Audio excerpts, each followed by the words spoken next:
welcome to my YouTube channel HR educational hub মৰমৰ ছাত্ৰ ছাত্ৰীসকল আজি তোমালোকৰ লগত আলোচনা কৰিম সদ্যহতে হৈ যোৱা মাজুলী জিলাৰ হাফ ইয়াৰলি এক্সাম সায়েন্সৰ ক্লাছ 10 ৰ যেটো সায়েন্স সাবজেক্ট আছে হেতুৰ মৰমৰ ছাত্ৰ ছাত্ৰীসকল তোমালোকৰ যিকেটা এমসিকিউ মই দিছিলো তাৰে পৰা প্ৰায় মোটামুটি 95% এমসিকিউ কমন পৰিছে তোমালোকৰ আহিবলগীয়া যেটো মেট্ৰিক পৰীক্ষা আছে সেই মেট্ৰিক পৰীক্ষাৰ কাৰণে যিকেটা হাফ ইয়াৰলি কোৱেশ্চন পেপাৰ আছে সেইবোৰ সোৱাটো বহুত দৰকাৰী হয় কাৰণ এইবোৰে তোমাক বহুত হেল্প কৰিব আৰু তুমি গম পাবা যে কেনেকুৱা ধৰণৰ কোৱেশ্চন তোমালোকৰ পৰীক্ষাত আহিব পাৰে মৰমৰ ছাত্ৰ ছাত্ৰীসকল তোমালোকৰ ইয়াতে যিকেটা এমসিকিউ আহিছে এমসিকিউৰ লগতে যিকেটা তোমাৰ লং কোৱেশ্চন আনসাৰ আছে সেইকেটা অলপ ডিসকাশন কৰিম যে কোনটো চেপ্টাৰৰ পৰা মানে কেনেকুৱা ধৰণৰ কোৱেশ্চন আহিব পাৰে বা কি কোৱেশ্চন আহিছে ঠিক আছে তো তোমালোকে যদি বেলেগ জিলাৰ পৰা ভিডিওটো চাই আছা তেতিয়া হলে তোমালোকে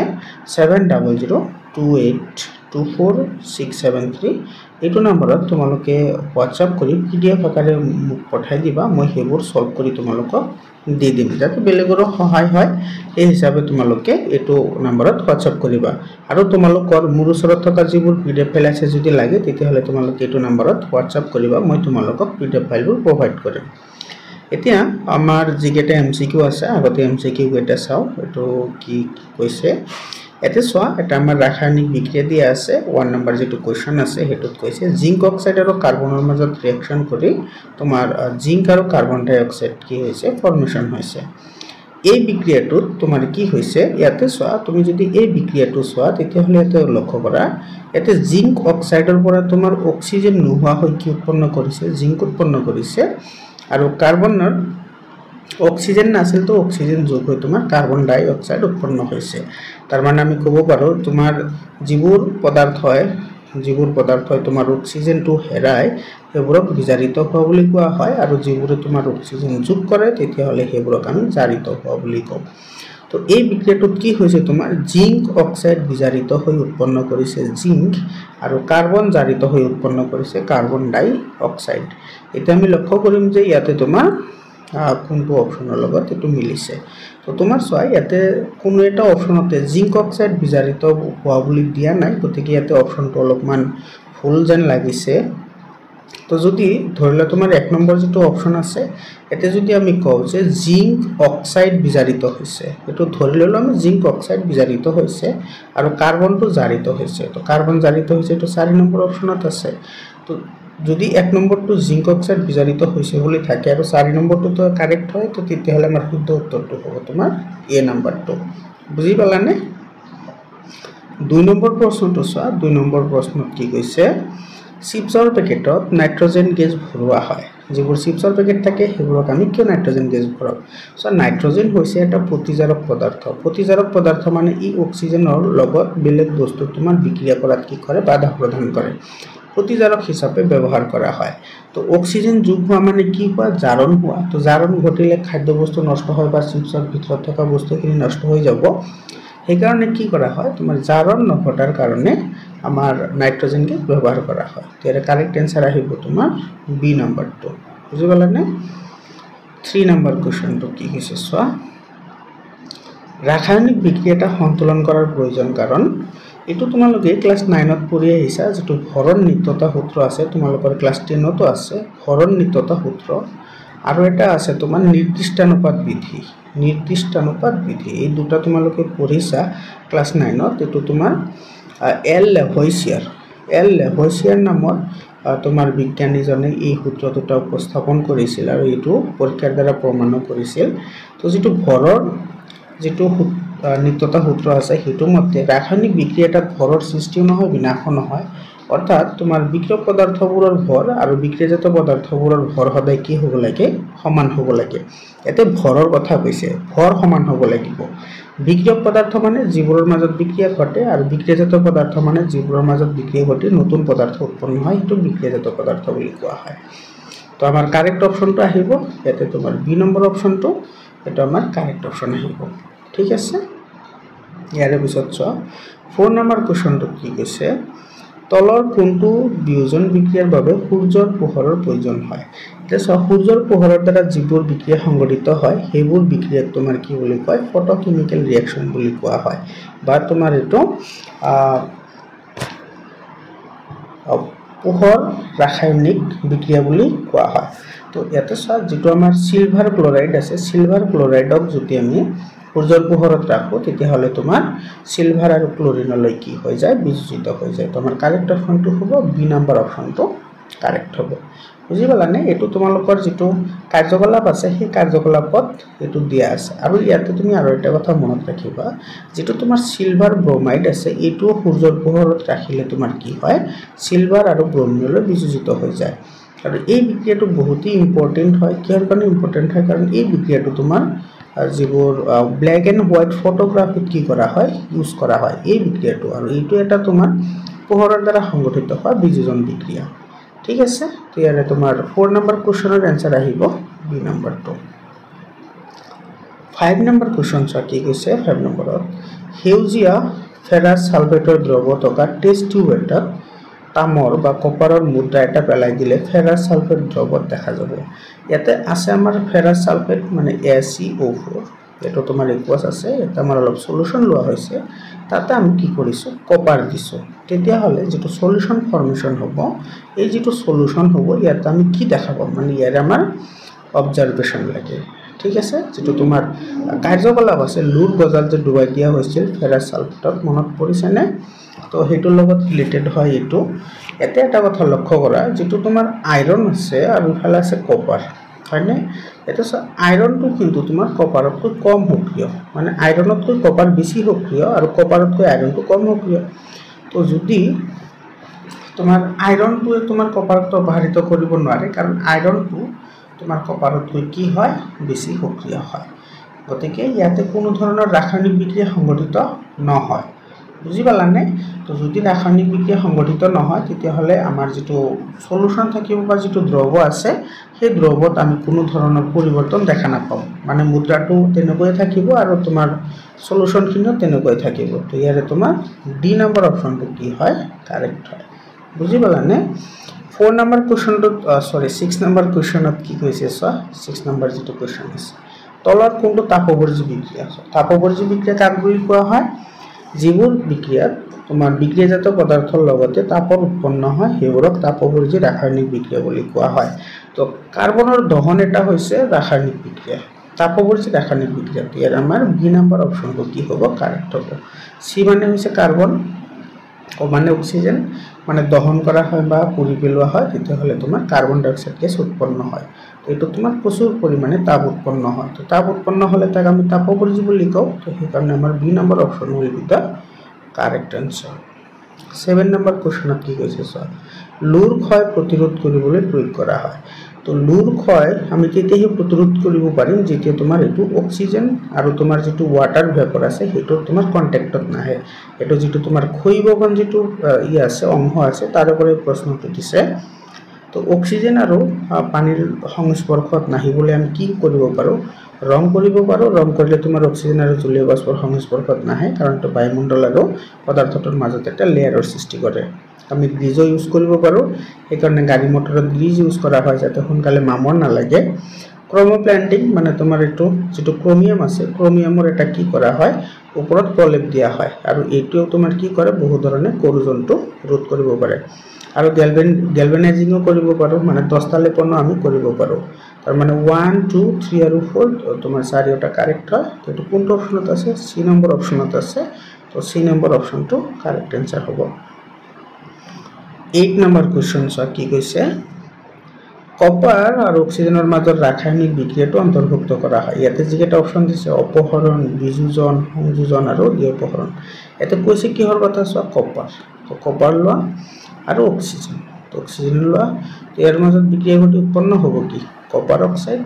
এতে দুটা বিক্ৰিয়ক পদাৰ্থ আছে কিন্তু বিক্ৰিয়াজাত পদাৰ্থ উৎপন্ন হৈছে এটা তো যিবোৰ বিক্ৰিয়া তোমাৰ দুটা বা ততোধিক বিক্ৰিয়ক পদাৰ্থৰ মাজত বিক্ৰিয়া ঘটি মাত্ৰ এটা বিক্ৰিয়াজাত পদাৰ্থ উৎপন্ন হয় তেনেকুৱা বিক্ৰিয়াক আমি সংযোজন বিক্ৰিয়া বুলি কওঁ তো এইটো আমাৰ आंसर আহিব তোমাৰ সি নম্বৰ এটো সংযোজন বিক্ৰিয়া বুজি পালানে ইয়াৰ পিছত কি কৈছে 9 নম্বৰ কোৱেশ্চন জিংকৰ টুকুৰাৰ সৈতে লঘু সালফিউৰিক এসিডৰ বিক্ৰিয়া হলে হাইড্ৰোজেন গেছ উৎপন্ন হয় এইটো সাব্যস্ত কৰিব পৰা যায় উৎপন্ন হোৱা গেছটোৰ ওচৰত এতে চোৱা তোমাৰ জিংকৰ টুকুৰা যদি আমি জিংক লৈছো আৰু যদি আমি সালফিউরিক এসিড লৈছো H2SO4 তেতিয়া হলে উৎপন্ন হয় কি জিংক সালফেট ZnSO4 লগতে উৎপন্ন হয় তোমাৰ হাইড্ৰোজেন গেছ এই হাইড্ৰোজেন গেছটো আমি কেনেকৈ প্ৰমাণ কৰিব পাৰো এটো যদি আমি জ্বলি থকা মমবাতিৰ ওচৰত আনো তেতিয়া হলে তোমাৰ এটো কি কৰে পপ সাউন্ডেৰে জ্বলি উঠে বা ফট ফট শব্দ কৰি জ্বলি উঠে হয়নে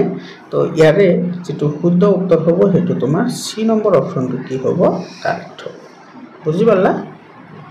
তাৰ পিছত তোমাৰ 10 নম্বৰ প্ৰশ্নটোত কি কৈছে চোৱা প্ৰশমন বিক্ৰিয়া কি হয় প্ৰশম বিক্ৰিয়া কাক বুলি কোৱা হয় যদি এটা এসিড আৰু এটা যদি ক্ষাৰকৰ মাজত মানে বেছৰ মাজত যদি ৰিঅ্যাকশন ঘটি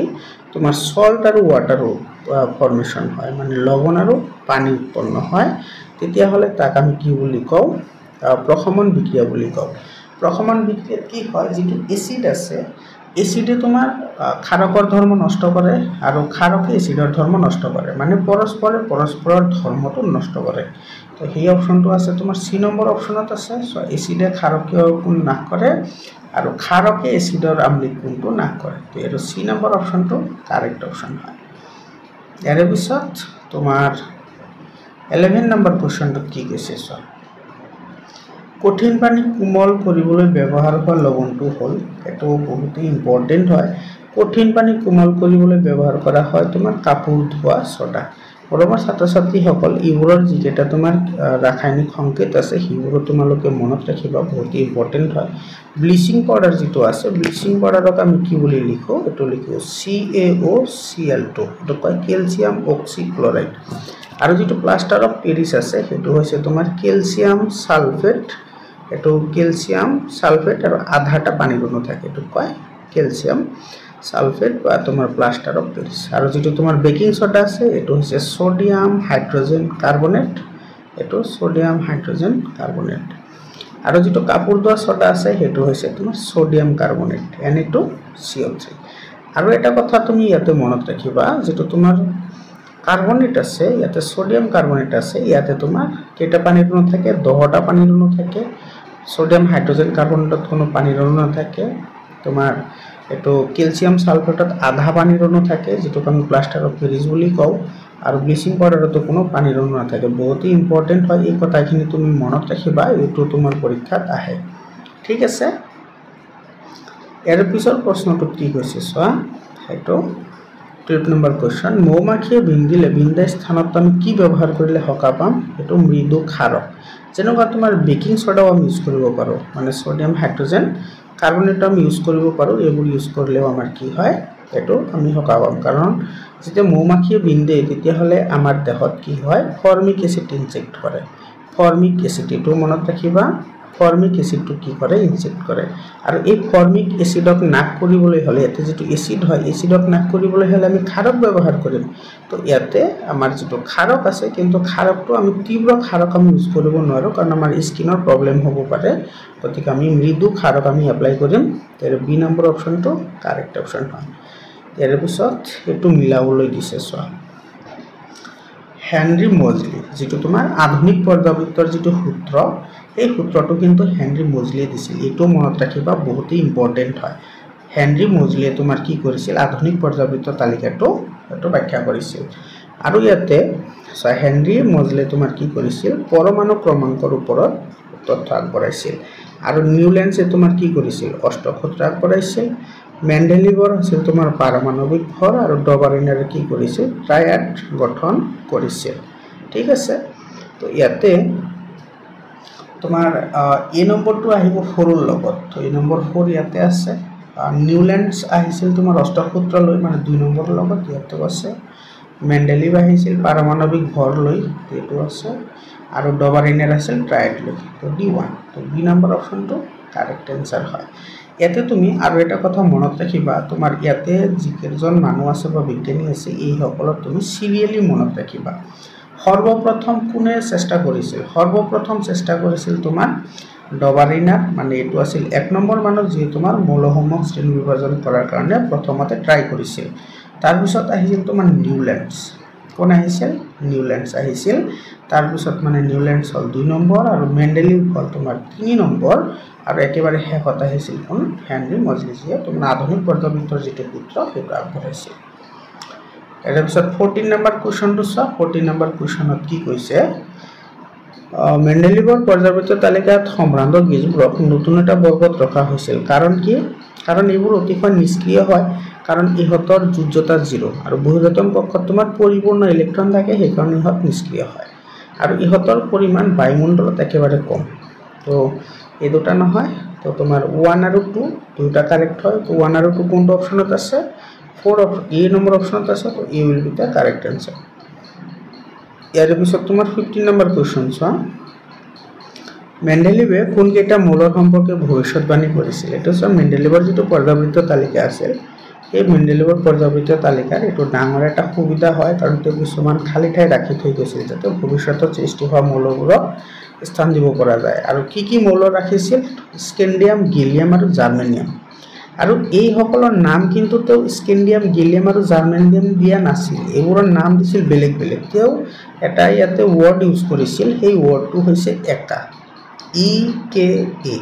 একা আৰু একা শব্দৰ অৰ্থ হৈছে এটা সিমিলাৰিটি মানে মিল থকা এটা কাৰ লগত মিল আছে যেটো তোমাৰ একা এলুমিনিয়ামটো আছিল স্কেন্ডিয়াম একা এলুমিনিয়াম একা বৰণ আছিল গিলিয়াম আৰু একা সিলিকন আছিল এটো জাৰ্মেনিয়াম তুমি এইকেইটা মনত ৰাখিবা ইয়াৰ পিছত 16 নম্বৰ কোৱেশ্চনটো চোৱা 16 নম্বৰ কোৱেশ্চনত কি কৈছে বৰ্গ এটাৰ ওপৰৰ পৰা তললৈ গলে পাৰমাণবিক আকাৰ বাঢ়ে ইয়াৰ কাৰণ কি সব বৰ্গ এটাৰ যেতিয়া তুমি ওপৰৰ পৰা তলফালে আহিবা তেতিয়া নতুন কক্ষ এটাৰ আৰম্ভ হয় তো নতুন কক্ষ এটা যেতিয়া আৰম্ভ হ'ব এটো চোৱা ধৰিলো এটো তোমাৰ এটো 2 নম্বৰ পৰ্যায়ৰ মৌল তো 3 নম্বৰ পৰ্যায়ত তোমাৰ কক্ষ আহিব কেইটা তিনিটা তো যদি কক্ষৰ সংখ্যা বাঢ়ে তেতিয়া হলে নিউক্লিয়াছ আৰু বাহিৰৰ কক্ষৰ মাজৰ দূৰত্বটো কি হয় বেছি হৈ যায় মানে পাৰমাণবিক ব্যাসাৰ্ধ বাঢ়ে আৰু পাৰমাণবিক ব্যাসাৰ্ধ বাঢ়াৰ লগে লগে মৌলটো কি হয় ডাঙৰ হৈ যায় তো ইয়াতে মেইন ৰিজনটো হৈছে তোমাৰ যদি কক্ষৰ সংখ্যা বাঢ়ে তেতিয়া হলে নিউক্লিয়াছৰ পৰা দূৰত্বত যাব আৰু বেছি দূৰত্বত গলে তোমাৰ কি হয় হেতু মৌলটো ডাঙৰ হয় তো এৰ এ নাম্বাৰ অপশনটো কি হ'ব কাৰেক্ট হ'ব বৰ্গ এটাৰ তললৈ গলে নতুন কক্ষ এটা আৰম্ভ হয় 17 নম্বৰ কোৱেশ্চনত কি কৈছে চোৱা এতে এসাৰশন আৰু ৰিজনিংৰ কোৱেশ্চন হয় এসাৰশন দিছে মানুহৰ পাকস্থলীত হাইড্ৰক্লোৰিক এসিড নিহৰণ হয় তো ভেৰি ট্ৰু হয় কাৰেক্ট হয় আৰু যুক্তি কি দিছে চোৱা আম্লিক মাধ্যমতে পেপচিনে অধিক কাৰ্যক্ষম হয় এটো কাৰেক্ট হয় এতে চোৱা যেটো আমাৰ হাইড্ৰক্লোৰিক এসিড আছে পাকস্থলী উৎপাদন কৰে ইয়াৰে মূল কাৰ্য হৈছে দুটা মূল কাৰ্য কেইটা দুটা এটা হৈছে তোমাৰ খাদ্য হজম কৰা আৰু খাদ্য হজম কৰাৰ কাৰণে কি কৰে ই তোমাৰ পেপচিনৰ কাৰ্যটো তীব্ৰ কৰে পেপচিনক মানে বেছি পৰিমাণে তোমাৰ আম্লিক মাধ্যমৰ সৃষ্টি কৰে আৰু পেপচিনটো তোমাৰ আম্লিক মাধ্যমত বেছি পৰিমাণে কাৰ্য কৰিব পাৰে আৰু 2 নম্বৰ আৰু তোমাৰ 2 নম্বৰ হৈছে ই তোমাৰ খাদ্যৰ যিবোৰ বীজাণু থাকে সেইবোৰ ধ্বংস কৰাত সহায় কৰে ঠিক আছে তাৰ মানে তোমাৰ এসাৰশন আৰু ৰিজন দুটা কাৰেক্ট হয় আৰু তোমাৰ যেটো ৰিজন আছে হেতু এসাৰশনৰ কাৰেক্ট এক্সপ্লেনেশন হয় তো ইয়াৰে তোমাৰ কাৰেক্ট आंसर আহিব এ নম্বৰ বুজি পালানে ইয়াৰ পিছত 18 নম্বৰ কোৱেশ্চন চোৱা মানুহৰ পাচন তন্ত্ৰত কাৰ্বোহাইড্ৰেটৰ পাচন আৰম্ভ কৰ পৰা হয় তো মুখ গহ্বৰৰ পৰাই হয় এটো তুমি সিম্পল এটা एग्जांपलৰ হয় তুমি চাব পাৰা যেতিয়া আমি তোমাৰ শুকান চাউল খাও চাউল খালে তোমাৰ এটো সুবাই থাকিলে এটা সময় তোমাৰ মিঠা লাগে কিহৰ কাৰণে মিঠা লাগে জানা কাৰণ আমাৰ মুখত এটা লালটি এমাইলেজ বুলি এটা আছে লালটি এমাইলেজ বুলি কও আমি সেই এমাইলেজে তোমাৰ কি কৰে শ্বেতহাৰক চেনিলৈ পৰিৱৰ্তন কৰে এটো লালটি এমাইলেজ বুলি কয় লালটি এমাইলেজ এটো মুখ গহ্বৰৰ পৰা সৃষ্টি হয় আৰু সেই কাৰণে হেতু মিঠা লাগে ইয়াৰ ফুটো आंसरটো আহিব সি নম্বৰ 19 নম্বৰ কোৱেশ্চন চোৱা নেফ্ৰনৰ কাম কি সো যেটো নেফ্ৰন আছে নেফ্ৰন হৈছে বৃক্কৰ কাৰ্যকৰী একক নেফ্ৰন বৃক্কৰ কাৰ্যকৰী একক তো নেফ্ৰনৰ প্ৰধান কাম হৈছে তোমাৰ পানী শোষণ কৰা আৰু লগতে তেজ পৰিশোধন কৰা তাৰ মানে তোমাৰ 1 আৰু 4 দুটা কাৰেক্ট হয় কোনটো অপশনত আছে এটো সি নম্বৰ অপশনত আছে তো সি নম্বৰ অপশনটো কাৰেক্ট হয় 20 নম্বৰ কোৱেশ্যনত কি হৈছে চোৱা ৰাতিৰ ভাগত উদ্ভিদৰ পানীৰ পৰিবহণ তন্ত্ৰত মুখ্য ভূমিকা কোনে লয় এতিয়া যেহেতু তোমাৰ ইয়াতে ৰাতিৰ ভাগৰ কথা কৈছে চোৱা ধৰিলা এইটো আমাৰ এনেকুৱা এটা প্লেন্ট আছে আৰু এইটো তোমাৰ দিনৰ ভাগত সূৰ্যৰ পোহৰ পৰিলে এইটো তোমাৰ পানীখিনি অতিৰিক্ত পানীখিনি বাষ্পাকাৰে ওলাই যায় বাষ্পাকাৰে ওলাই যোৱাৰ ফলত ইহঁতৰ ভিতৰত এটা পৃষ্ঠটানৰ সৃষ্টি হয় বা ইয়াতে তোমাৰ ঊৰ্ধ্বমুখী চাপ এটাৰ সৃষ্টি হয় আৰু এই ঊৰ্ধ্বমুখী চাপৰ কাৰণে তোমাৰ গোটেই ৰাতি তোমাৰ কি কৰে শিপাৰ দ্বাৰা ওপৰত পানী আহি থাকে যাক আমি মূল চাপ বুলি কওঁ তাৰ শুদ্ধ উত্তৰ আহিব এটো ডি নম্বৰটো মূল চাপ তাৰ পিছত 21 নম্বৰ কোৱেশ্চন ছ মানুহৰ তেজ শোধন হয় এটো তো তোমাৰ বৃক্কত শোধন হয় মানুহৰ তেজ ক'ত শোধন হয় বৃক্কত এতিয়া তুমি চোৱা ইয়াতে বৃক্ক অপশনটো আছে জানো বৃক্ক অপশনটো তো নাই তো আমাৰ হাওফাও কাৰণ তোমাৰ হাওফাও তোমাৰ তেজ কি হয় অক্সিজেনেটেড হয় অক্সিজেনেটেড মানে যদি অক্সিজেন নোপোৱা হৈ যায় তেতিয়া হলে তোমাৰ আমাৰ হাওফাওত অক্সিজেন পুনৰাই উভতাই যায় ডাবল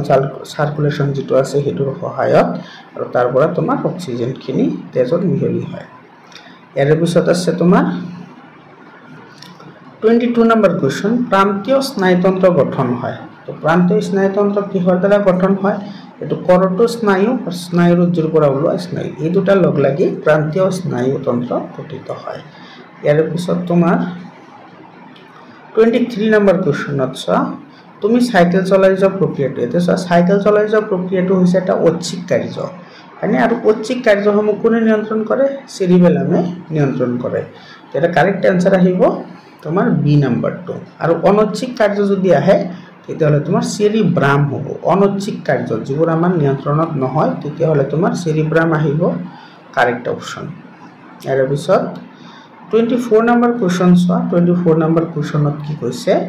এতে ডিম্বকৰ দিশে পৰাগনলিকাৰ গতি এটো এটা তোমাৰ কেমোট্ৰিপজিমৰ এক্সাম্পল হয় এটো ৰসায়নবিক বুলি কোৱা হয় আৰু শিপাবোৰ পানীৰ ফালে গতি কৰিলে তাক জলানবিক বুলি কোৱা হয় শিপাবোৰ বিভিন্ন ধৰণৰ খনিজ পদাৰ্থৰ কাৰণে মাটিৰ ফালে গতি কৰিলে হেতু কয় ভূকেন্দ্ৰবেগী আৰু যদি পোহৰৰ দিশত গতি কৰে হেতু কয় পোহাৰণবেগী যেনেকুৱা যেটো আমাৰ সূৰ্যমুখী ফুল আছে এটো বহুত এটা দৰকাৰী ইম্পৰ্টেন্ট তোমালোকে এটো মনত ৰাখিবা যেটো সূৰ্যমুখী ফুল আছে সূৰ্যমুখী ফুলে তোমাৰ জিফালে সূৰ্য যায় সিফালে হি ঘূৰি থাকে এটো এটা পোহাৰণবেগৰ এক্সাম্পলছ হয় আৰু তোমাৰ এন্ধাৰত কোনো এটা গছ ৰুই দিলে হেতু পাতবোৰ লাহে লাহে সূৰ্যৰ পোহৰৰ ফালে আগবাঢ়ি যায় হেতু পোহাৰণবেগৰ এক্সাম্পল হয় যাক ফটোট্ৰপিজম বুলি ইংৰাজীত কোৱা যায় 25 নম্বৰ কোৱেশ্চন চোৱা উদ্ভিদৰ বৃদ্ধিত বাধা দিয়া হৰমোনবিধ হ'ল ইয়াতে চোৱা যিকেইটা হৰমোন দি আছে বহুতেই ইম্পৰ্টেন্ট হয় হৰমোন কেইটাৰ কাৰ্য জনাটো তো মই কাৰ্য গুটেকেইটা কৈ আছো উদ্ভিদৰ বৃদ্ধিত বাধা দিয়া তো অক্সিজেনে তোমাৰ কি কৰে উদ্ভিদৰ বৃদ্ধিত অৰিহণা যোগায় কাণ্ডবোৰ তোমাৰ ডাঙৰ দীঘল কৰাত সহায় কৰে আৰু পোহাৰণবেগ যেটো ক্ৰিয়া আছে এই ক্ৰিয়াত তোমাৰ অক্সিজেনে মুখ্য ভূমিকা পালন কৰে আৰু যেটো জিবাৰেলিন আছে জিবাৰেলিনে তোমাৰ কি কৰে উদ্ভিদ এটা পৰিপক্ক হোৱাত সহায় কৰে যেনেকুৱা তোমাৰ কেনেকুৱা টাইমত ফুল ধৰিব কেনেকুৱা টাইমত ফল ধৰিব কেনেকুৱা টাইমত তোমাৰ ফলটো পকিব হেবোৰ সময়টো নিৰ্ধাৰণ কৰে কোনে জিবাৰেলিনে মনত থাকিব আৰু তোমাৰ যেটো সাইটোকাইনিন আছে সাইটোকাইনিনে তোমাৰ কি কৰে উদ্ভিদৰ কোষ বিভাজনত সহায় কৰে মানে সেল ডিভিজনত সহায় কৰে যেটো আমাৰ সাইটোকাইনিন আছে হেইটো আৰু তোমাৰ যেটো এফসাইসিক এসিড আছে এটো তোমাৰ উদ্ভিদৰ বৃদ্ধিত বাধা প্ৰদান কৰে ইয়াতে আমাৰ যেটো কোৱেশ্চন আছিল তো কোৱেশ্চনতো উদ্ভিদত বাধা প্ৰদান কৰাৰ কথা কৈছে তো আমাৰ ডি নম্বৰ অপচনটো কাৰেক্ট হ'ব এতে তোমাৰ এফসাইসিক এসিডে কেৱল উদ্ভিদৰ বাধা প্ৰদানই কৰে নে নকৰে আৰু কাম আছে হেইবোৰ কৰে যেনেকুৱা উদ্ভিদৰ পাত হৰি পৰা এটো তোমাৰ এফসাইসিক এসিডে কি কৰে নিয়ন্ত্ৰণ কৰে আৰু উদ্ভিদৰ ফলবোৰ পকিলে যে হৰি পৰে হেতু তোমাৰ এফসাইসিক এসিডে কি কৰে নিয়ন্ত্ৰণ কৰে বুজি পালানে ইয়াৰ পিছত চোৱা 26 নম্বৰ কোৱেশ্চনত কি কৈছে ইনসুলিন হৰমোনৰ অভাৱ হলে ইনসুলিন হৰমোনটো যেটো আমাৰ অগ্নাশয় গ্ৰন্থি আছে হেতুৱে নিহৰণ কৰে এটো মনত ৰাখিবা ইনসুলিন কোনে নিহৰণ কৰে অগ্নাশয় গ্ৰন্থিয়ে তোমাৰ ইনসুলিন হৰমোনটো নিহৰণ কৰে আৰু ইনসুলিন হৰমোনৰ কাম হৈছে আমাৰ তেজত থকা গ্লুকোজৰ পৰিমাণ নিয়ন্ত্ৰণ কৰা যেতিয়া তোমাৰ ইটোৱে নাথাকিব তেতিয়া তোমাৰ তেজত গ্লুকোজৰ পৰিমাণ বাঢ়ি যাব অৰ্থাৎ এ নম্বৰ অপচনটো কি হ'ব কাৰেক্ট হ'ব ইয়াৰ পিছৰ প্ৰশ্নটো চোৱা কি কৈছে এতে প্ৰজাতি গঠনত ভূমিকা নলয় এটা সব প্ৰজাতি গঠন হলে তোমাৰ জিনীয় বিচ্যুতি লাগিব মানে জিনীয় বিচ্যুতি লাগিবই প্ৰজাতি গঠন হ'বলৈ হলে তোমাৰ জিনীয় বিচ্যুতি বা তোমাৰ এটো জেনেটিক ড্ৰিফট এটো লাগিব কিন্তু ইয়াতে নালাগে বুলি কৈছে নলয় বুলি কৈছে প্ৰাকৃতিক নিৰ্বাচনো লাগিব আৰু বাকি ৰল এই দুটা অংগৰ ব্যৱহাৰ তুমি কোনটো অংগ ব্যৱহাৰ কৰি আছা নকৰি আছে হেতুৰ লগত তোমাৰ ডিএনএ লগত কোনো কানেকশন নাই মানে তুমি নতুন এটা প্ৰজাতি সৃষ্টি কৰিব নোৱাৰা আৰু তোমাৰ খাদ্যৰ অভাৱ এটো খাদ্যৰ অভাৱ তোমাৰ জিনিয় তোমাৰ এই ভূমিকাত কোনো ধৰণৰ ভূমিকা নলয় তো 1 আৰু 2 টো কাৰেক্ট হয় তো 1 আৰু 2 কত আছে তো ডি নম্বৰ অপশনত আছে তো ডি নম্বৰটো কাৰেক্ট आंसर হ'ব এৰ পিছত আছে তোমাৰ 28 নম্বৰ কোৱেশ্চন এটা চাও ঘূৰণীয়া হেউজিয়া যদি হয় হেতু যদি আমি আৰ আৰ আৰু ইফালে তোমাৰ এটো জি বুলি ধৰো আৰু খুতৰা হালদিয়া এটুক যদি আৰ আৰ আৰু ওয়াই বুলি ধৰো তেতিয়া হলে এই দুটাৰ মাজত যেতিয়া তোমাৰ সংকৰণ ঘটোৱা হ'ব তেতিয়া ইহতৰ মাজত যেটো তোমাৰ অনুপাত গঠন হ'ব হেতু হ'ব 9:3:3:1 F1 জনক কি আৰু শুদ্ধ উত্তৰ আহিব তোমাৰ সি নম্বৰ অপশনটো কি হ'ব শুদ্ধ উত্তৰ হ'ব বুজি পালা নে এৰ পিছত 29 নম্বৰ কোৱেশ্চনত কি কৈছে সমসংস্থ অংগৰ উদাহৰণ সমসংস্থ মানে যিবোৰৰ তোমাৰ উৎপত্তি স্থল কি হয় বেলেগ বেলেগ উৎপত্তি স্থল একে হয় কিন্তু কাম বেলেগ বেলেগ হয় সেইবোৰক তোমাৰ সমসংস্থ বুলি কোৱা হয় আৰু যিবোৰৰ উৎপত্তি স্থান বেলেগ কিন্তু কাম একে সেইবোৰক সমবৃত্তি অংগ বুলি কোৱা হয় তো ইয়াতে যিকেইটা তোমাৰ অপচন আছে সেই অপচন কেইটাৰ ভিতৰত তোমাৰ চয়টো তোমাৰ ডি নম্বৰ অপশনটো কাৰেক্ট হয় তো মানৱ বাহু মানে মানুহৰ হাত আৰু কুকুৰাৰ আগঠেং এই দুটাৰ কাম বেলেগ বেলেগ হয় তো এটো সমসংস্থ হ'ব D number option will be the correct answer 30 নম্বৰত কৈছে মানুহৰ আদিম প্ৰজাতি হোমো সেপিয়েন্সৰ আৱাসভূমি ক'ত আছে আফ্ৰিকাত আছিল তো বি নম্বৰ অপশন কাৰেক্ট হয় 31 নম্বৰ কোৱেশ্চনত কি কৈছে চোৱা 31 নম্বৰ কোৱেশ্চন কৈছে অবতল দাপন এখনত অখত থিয় আৰু বিপৰীত প্ৰতিবিম্ব পাবলৈ লক্ষ্যবস্তুৰ স্থান ক'ত হ'ব এটো মিৰু আৰু ফোকাস মানে পি আৰু এফৰ মাজত ৰাখিব লাগিব এটো চোৱা যেটো অবতল দাপন আছে এটোৰ ক্ষেত্ৰত তোমাৰ এটাই তোমাৰ পিছফালে কি হয় প্ৰতিবিম্ব গঠন হয় আৰু হেতু হৈছে তোমাৰ পি এটো যদি এফ হয় তো ইয়াতে তুমি লক্ষ্যবস্তুটো ৰাখিলে তোমাৰ এই পিছফালে কি হ'ব প্ৰতিবিম্বটো গঠন হ'ব এটো তোমাৰ একেবাৰে লাষ্টৰ যেটো চিত্ৰ আছে অবতল দাপনৰ দ্বাৰা গঠিত প্ৰতিবিম্ব হেতু হয় এটো তোমাৰ 80 নম্বৰ অপশনটো কাৰেক্ট অপশন হ'ব তাৰ পিছত 32 নম্বৰ কোৱেশ্চন কি কৈছে চোৱা পোহৰ ৰশ্মি বায়ুৰ পৰা কাছত প্ৰৱেশ কৰিছে ধৰিলা এটো আমাৰ এটা কাছৰ টুকুৰা আছে আৰু ইয়াতে তোমাৰ পোহৰ এনেকে পৰিছে তো বায়ু হৈছে তোমাৰ লঘুতৰ মাধ্যম আৰু তোমাৰ কাছটো হৈছে ঘনতৰ মাধ্যম ঠিক আছে তো যেতিয়া পোহৰ লঘুতৰ মাধ্যমৰ পৰা ঘনতৰ মাধ্যমত প্ৰৱেশ কৰে ইয়াতে যদি আমি এটা নৰমাল টানো তেতিয়া হলে এটো কি কৰিব নৰমালৰ ওচৰ চাপি আহিব তো এটো তোমাৰ কি কৰিব লম্বৰ কাষ চাপিব তো এটো তোমাৰ এ নম্বৰ অপশনটো কি হয় কাৰেক্ট হয় বুজি পালা নে 33 নম্বৰ কোৱেশ্চনত কি কৈছে আমি গাৰৰ পিছফালে চাবলৈ উত্তল দাপন ব্যৱহাৰ কৰাৰ কাৰণ কি উত্তল দাপনে সদায় সৰু প্ৰতিবিম্ব গঠন কৰে আৰু তোমাৰ যদিও তোমাৰ উল্টা প্ৰতিবিম্ব গঠন কৰে তথাপি কিন্তু ইহতৰ দৃষ্টি ক্ষেত্ৰ বহুত বেছি তো ইয়াৰে সি নম্বৰ অপশনটো কাৰেক্ট आंसर হয় এতে চোৱা 34 নম্বৰ কোৱেশ্চন কি কৈছে চোৱা চকুৱে চিকিৎসক এজনে তোমাৰ প্লাস 2D ক্ষমতাৰ লেন্স এখনৰ বিধান দিয়ে তো লেন্সখন হ'ব এটো তোমাৰ লেন্সখনৰ কথা কৈছো লেন্স হলে এটো তোমাৰ যেটো ই আছে ক্ষমতা আছে ক্ষমতাটো পজিটিভ দি আছে ক্ষমতা যদি পজিটিভ আছে তাৰ মানে এফ ও পজিটিভ হয়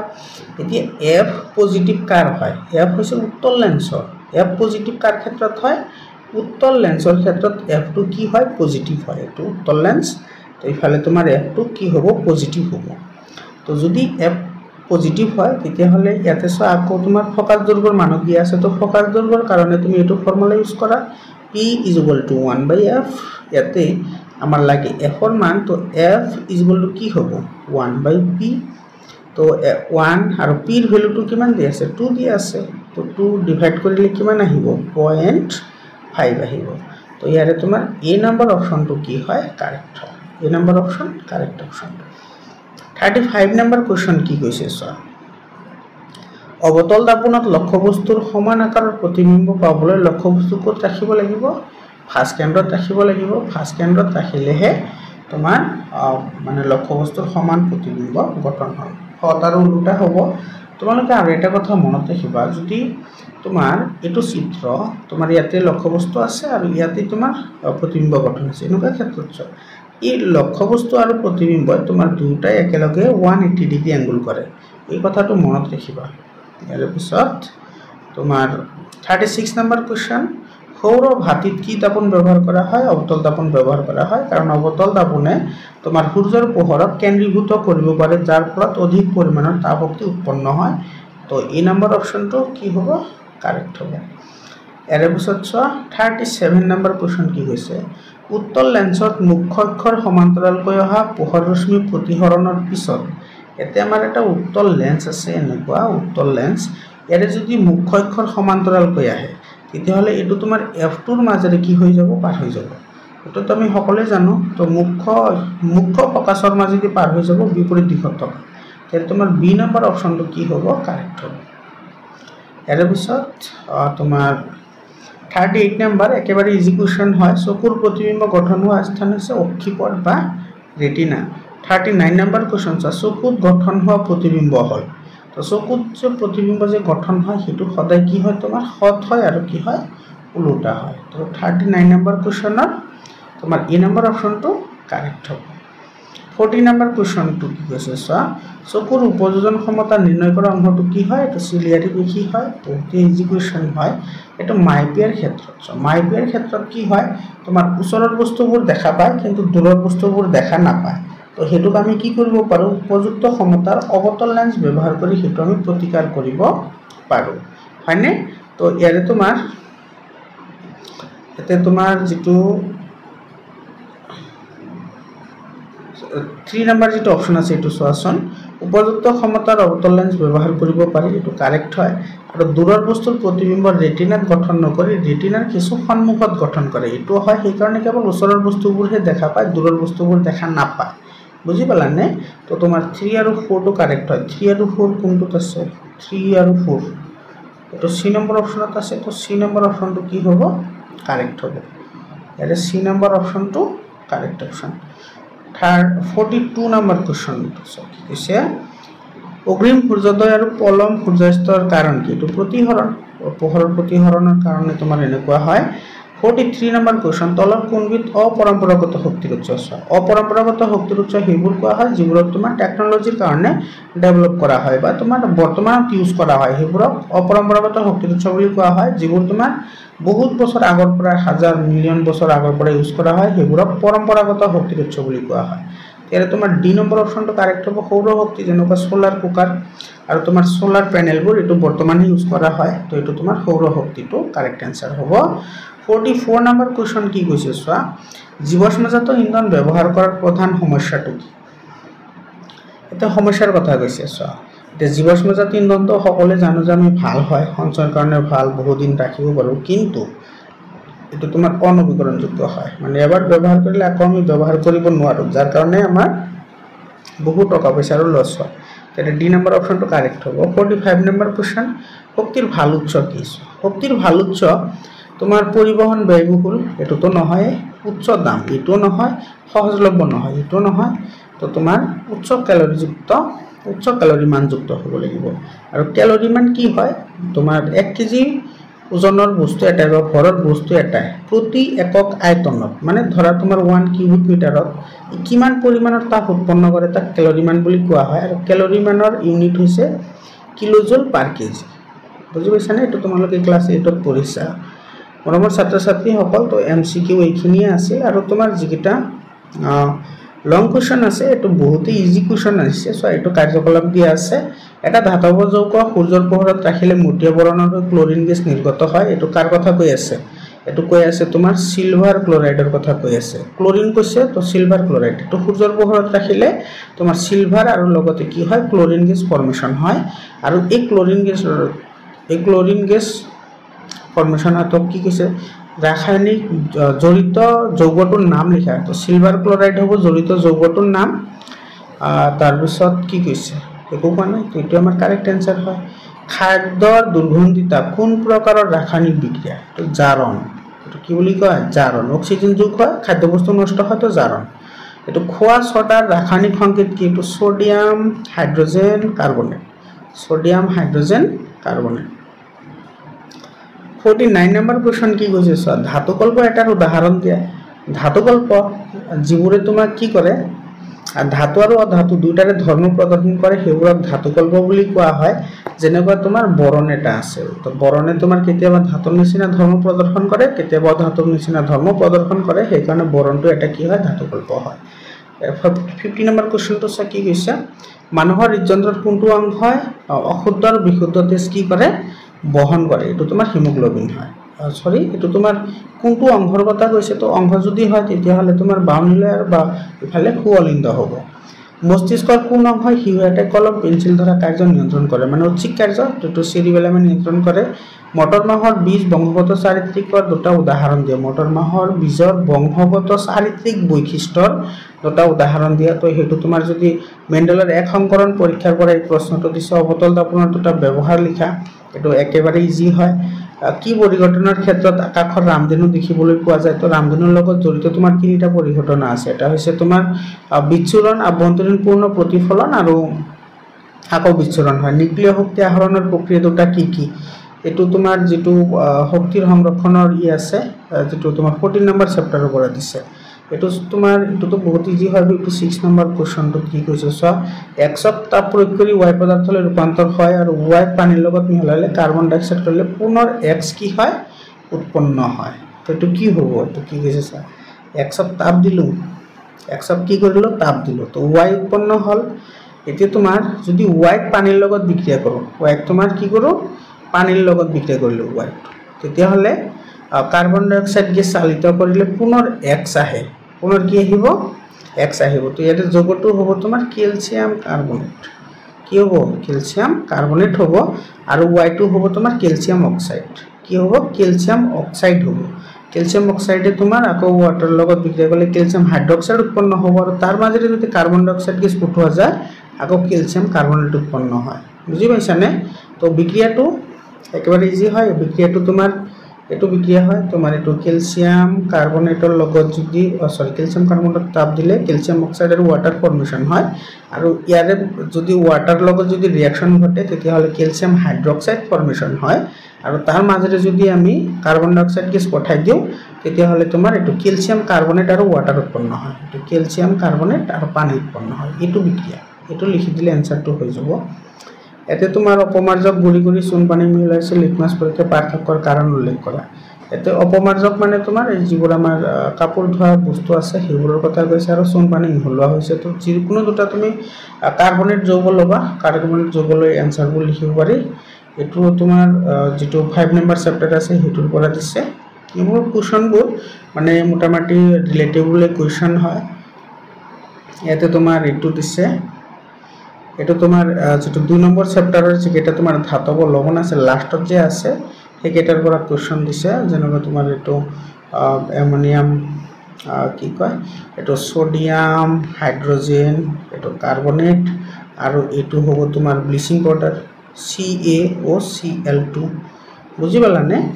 তো ইয়াতে যেটা কোৱেশ্চন দিছে তোমালোকে চাই লোৱা এই কোৱেশ্চন কেটাৰ আনসাৰও তোমালোকে কৰিবা তোমালোকৰ বহুত সহায় হ'ব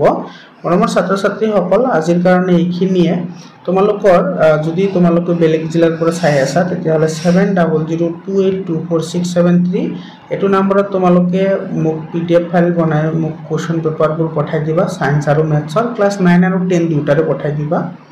আৰু তোমালোকৰ যদি PDF ফাইল লাগে এটো নম্বৰত WhatsApp কৰিবা ঠিক আছে তো আজিৰ কাৰণে এইখিনিয়ে তোমালোকে এইবোৰ ইগনোৰ নকৰি অলপমান ভালদৰে লক্ষ্য কৰিবা বহুতে দৰকাৰী হয় তোমালোকৰ আহিবলগীয়া পৰীক্ষা তো আজিৰ কাৰণে এইখিনিয়ে আকৌ লগ পাম বেলেগ এটা ভিডিঅ'লৈ ধন্যবাদ